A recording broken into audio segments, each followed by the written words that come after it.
Hey everyone, J-Rod Plays here, and today not only do we get a new premium war bond, but we get upgrades to our ship module, which is huge, and I'm just going to review those for you really quickly before kind of going in and trying to get the samples to get these unlocked. That way we can test them out.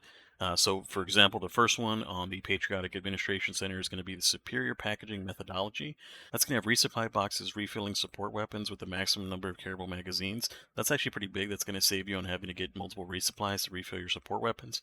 And you can see here on the bottom right all the things that it applies to, for example. So we're looking at the Stalwart, the autocannon, heavy machine gun, railgun, laser cannon's got infinite ammo, the spear, grenade launcher, machine gun, flamethrower, recoilless rifle, anti-material rifle. So those are all going to be affected by the superior packaging methodology, so very well worth your samples. In this case, the atmospheric monitoring is going to tighten up the orbital barrages by 15%. That's actually really huge because that's going to make them much more useful. They're going to be more reliable hitting their targets, so I can't wait to check that out. It's very pricey, though, as you can see. So it's going to be 200 samples for common samples, 150 for the uncommon samples, then 15 super samples with 25,000 requisition slips. So those are just kind of a way to dump your money that you just have sitting in your account. Everybody that's been maxed out for a long time, they can just dump it into these additional benefits.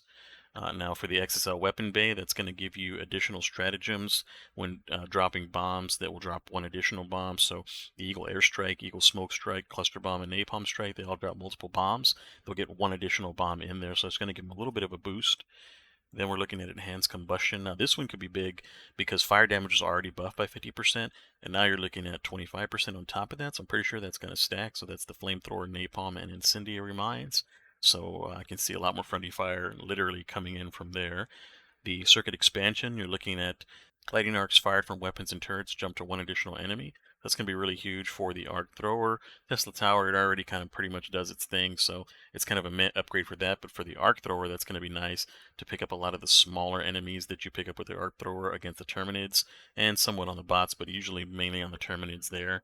And then we have blast absorption. Sentries take 50% less damage from explosions, so that's actually really nice. So that way you don't have your sentries taking damage from you being around them and them killing themselves, kind of. So it's going to be big for the regular mortar turrets and autocannon sentries. The autocannon can sometimes shoot something close to it and take itself out with self-damage, I believe, from what I've seen.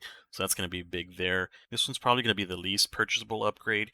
I imagine something like circuit expansion, enhanced combustion, the weapons bay, and the atmospheric monitoring are going to be like the primary ones.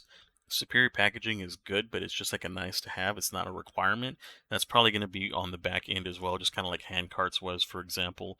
Those are going to be the new updates to the ship module, so definitely pop in and check them out when you get some time.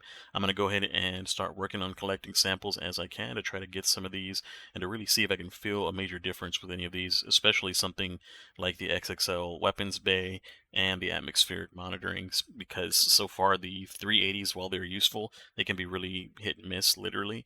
And I want to see if this makes a big difference, having that 15% on taking out like automaton bases and things like that. So I'm going to gather the funds. As you can see, I'm currently low on funds. I don't have all the samples just yet collected, especially since the rare samples are going to be the ones that are always the pain point. Trying to get 150 rare samples on the kind of medium difficulties is going to be a little bit painful, especially with the way that some people don't finish the missions, the crashing at the end, all of that. Hopefully that's been fixed with the recent patch.